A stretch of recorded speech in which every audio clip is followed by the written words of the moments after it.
Bronchitis అంటే ఏంటి అని అంటే ఎయిర్వేస్లో ఎక్కడైనా ఇన్ఫెక్షన్ వస్తే దాన్ని బ్రాంకైటిస్ అని అంటారు అన్నమాట. అంటే ఏ రకంగా అంటే ఎక్కడైనా అంటే కూడా అది కాదు. మనకు ట్రాకియా రెండు రకాలుగా డివైడ్ అవుతుంది, లెఫ్ట్ అండ్ రైట్ మెయిన్ బ్రాంకస్గా. అక్కడ నుంచి ప్రైమరీ బ్రాంకై, అక్కడ నుంచి secondary bronchi, then tertiary bronchi, bronchioles, అలా డివైడ్ అవుకుంటూ వెళ్తుందట. ఏదైతే మనకు బ్రాంచ్ ఆఫ్ ట్రీస్ ఎలా డివైడ్ అవుతుంటుందో ఆ రకంగా డివైడ్ అవుతూ ఉంటుందన్నట్టు.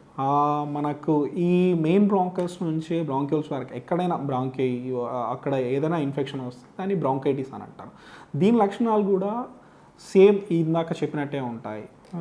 దగ్గు రావడం కానీ, అండ్ ఫీవర్ ఒకటి నాన్ స్పెసిఫిక్ సిమ్టమ్స్, అండ్ తెమ్ర రావడం కానీ, అండ్ మనకు శ్వాస తీసుకోవడం ఇబ్బందిగా ఉండడం కానీ ఈ రకంగా ఉంటుంది.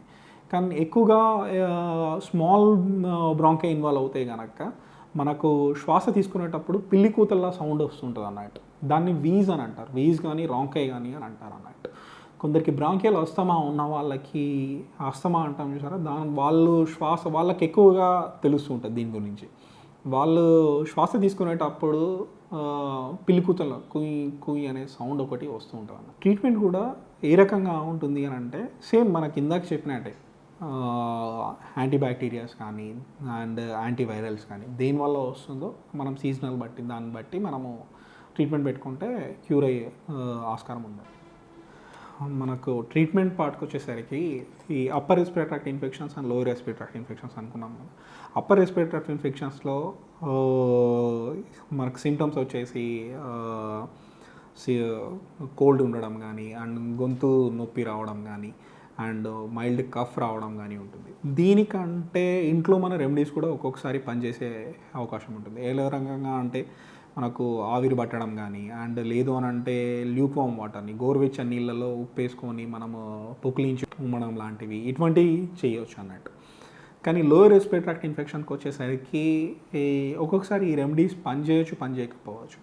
అందుకే మనం లోయర్ రెస్పిరేటరీ ట్రాక్ట్ ఇన్ఫెక్షన్స్ అంటే మనకు సివియర్ కాఫ్ రావడం కానీ, ఫీవర్ రావడం కానీ, అండ్ కఫ్తో పాటు తెమ్ర రావడం కానీ ఇటువంటివి మన శ్వాస తీసుకోవడం ఇబ్బందిగా ఉన్నప్పుడు వెంటనే డాక్టర్ దగ్గరికి సంప్రదిస్తే మంచిది. స్మోక్ చేసే వాళ్ళకు ఊపిరితిత్తుల సమస్యలు వచ్చే ఆస్కారం నార్మల్గా నాన్ స్మోకర్స్తో కంపేర్ చేస్తే చాలా ఎక్కువగా ఉంటుంది. ఎందుకు అని అంటే మనం స్మోక్ చేసేటప్పుడు ఆ స్మోక్లో ఉండే విషవాయువుల వల్ల మనకు లోకల్ డిఫెన్స్ మెకానిజం అనేది దెబ్బతింటుంది లంగ్స్లో. మనకు సీలేరీ యాక్షన్స్ కూడా దెబ్బతినే ఛాన్సెస్ ఉంటాయి అన్నట్టు. దీనివల్ల మనకు మ్యూకస్ అనేది బయటికి రాదు. ఆ లంగ్లో ఉన్న సీక్రెషన్స్ అనేది బయటికి రాదు. సో బయటికి రాక లోపలనే ఉండి అండ్ రిపీటెడ్గా అక్కడ అక్యుములేట్ అయ్యి ఇన్ఫెక్ట్ అయ్యే ఛాన్సెస్ ఎక్కువగా ఉంటాయి. ఆ రకంగా మనకి ఎయిర్వేస్ అనేది చాలా దెబ్బతినే ఆస్కారం ఎక్కువగా ఉంటుంది అన్నట్టు. అందుకే స్మోకర్స్లో ఎక్కువగా వచ్చే సిఓపిడి అని రెగ్యులర్గా వింటున్నారు, క్రానిక్ అబ్స్ట్రక్టివ్ పల్మనరీ డిసీజ్ అని చెప్పేసి. అటువంటి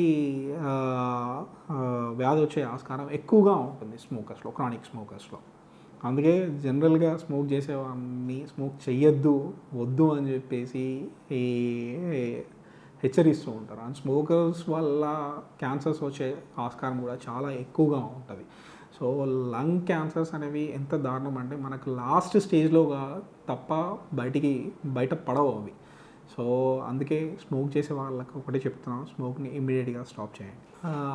లంగ్స్కి క్యాన్సర్ నేను ఇందాక చెప్పినట్టుగా లంగ్స్కి ఎటువంటి సమస్య వచ్చినా కానీ లంగ్స్కి ముఖ్యంగా మెయిన్ సిమ్టమ్ వచ్చేసి కఫ్ ఒకటి అండ్ బ్రెత్లెస్నెస్ ఒకటి. ఇవి మెయిన్ స్పెసిఫిక్ సిమ్టమ్స్ అన్నట్టు లంగ్స్కి సంబంధించి. అండ్ క్యాన్సర్కి సంబంధించి ఎలా అని అంటే సేమ్ ఇవే ఉంటాయి. కఫ్ ఉంటుంది, అలాంగ్ విత్ కఫ్ హిమోప్టైసిస్ అంటారు, అంటే దగ్గుతుంటే రక్తం పడడం లాంటిది. సో కంటిన్యూస్గా దగ్గు అనేది ఉంటుంది, ప్లస్ దగ్గుతుంటే రక్తం పడేవి ఉంటాయి అన్నట్టు మెయిన్గా.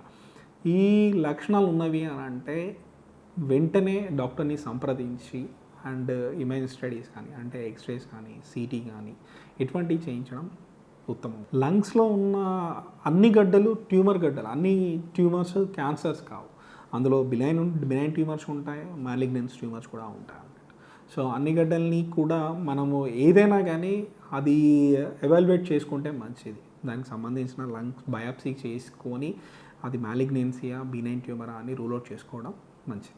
బినైన్ ట్యూమర్స్ అయితేనేమో అంటే ఏదైనా కానీ బినైన్ కానీ మాలిగ్నెన్స్ కానీ అండ్ బినైన్ ఫ్యూచర్లో మాలిగ్నెంట్గా టర్న్ అయ్యే ఆస్కారం ఉంటుంది. కాబట్టి దాన్ని తీసుకోవడము బెస్ట్ ఆఫ్ ద ట్రీట్మెంట్ అన్నట్టు. దాన్ని తీయించడమే బెటర్.